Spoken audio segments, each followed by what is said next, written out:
Hey there, today we're going to be looking at Adam, or actually Cain and Abel, and we're looking at the fifth commandment. So, do not murder. So, let's read this here. And sorry, I'm battling a bit of a cold.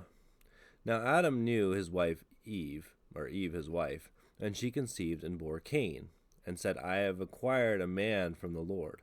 Then she bore again, and this time his brother Abel. Now, Abel was the keeper of sheep, but Cain was a tiller of the ground. And in the process of time it came to pass that Cain brought an offering of the fruit of the ground to the Lord. Abel also brought of the firstborn of his flock and of their fat.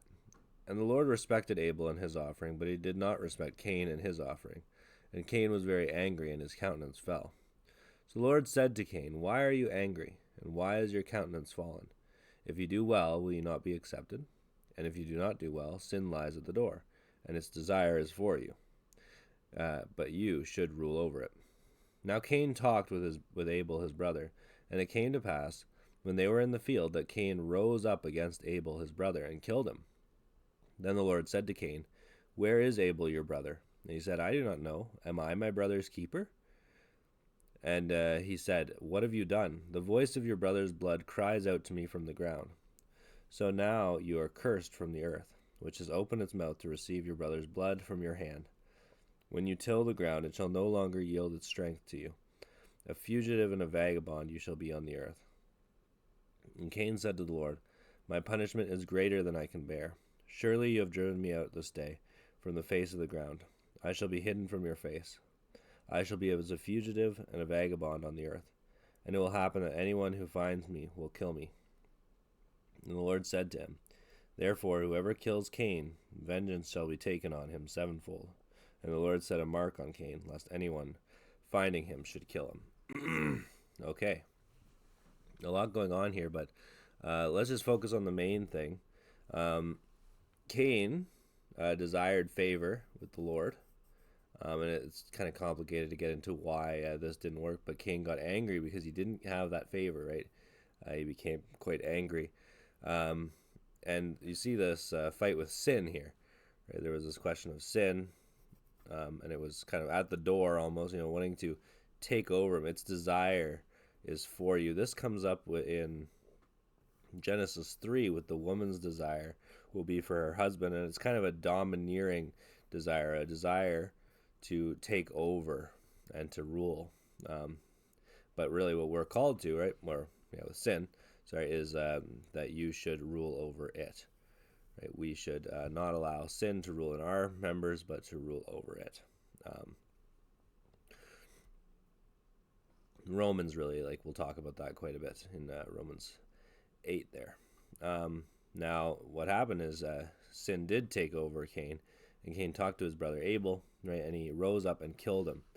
Notice that it's in the field. There's special laws often about the field, a very isolated place. But yeah, he killed him.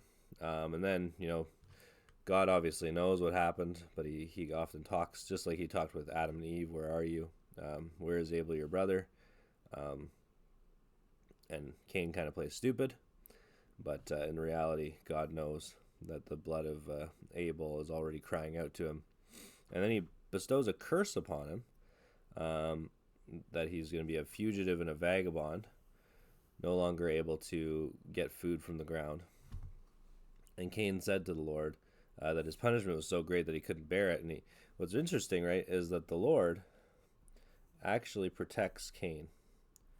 And we see in this even, just how grand the grace of the Lord is and how good he is. We often see even the wicked people in the Bible still receive love from the Lord and still receive blessing in many ways. And so here the Lord protects Cain, that anyone should kill him he would not die.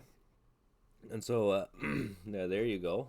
Basically, this idea of we should not murder is pretty keen, and that's a passage where we see sort of one of the first murders. Okay, the fifth commandment, you shall not murder.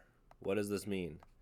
This means that we should fear and love God so that we do our neighbor no bodily harm nor cause any suffering, but help and befriend our neighbor in every bodily need. How do you keep the fifth commandment? Or how do you fail to keep the fifth commandment? I fail to keep this commandment if I take my neighbor's life, or if I hate or harm my neighbor in any way. And this goes with Jesus' saying, right? That and John is kind of interpreting it here in 1 John 3:15. Anyone who hates a brother or sister is a murderer, and you know that no murderer has eternal life resting or residing in him. How do you injure your neighbor in other ways? I injure my neighbor when I cause him or her to sin, either by leading him or her astray, or by being a bad example.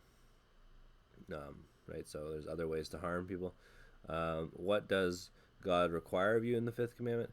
God requires in the fifth commandment that I help, befriend my neighbor in every need, and treat that neighbor with love and kindness.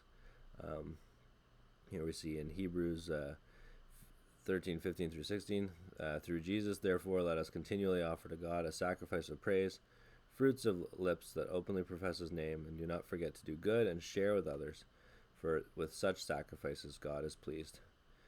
1 John 3:16, coming right after this passage. This is how we know what love is. Jesus Christ laid his life down for us, and we ought to lay down our lives for our brothers and sisters. Right?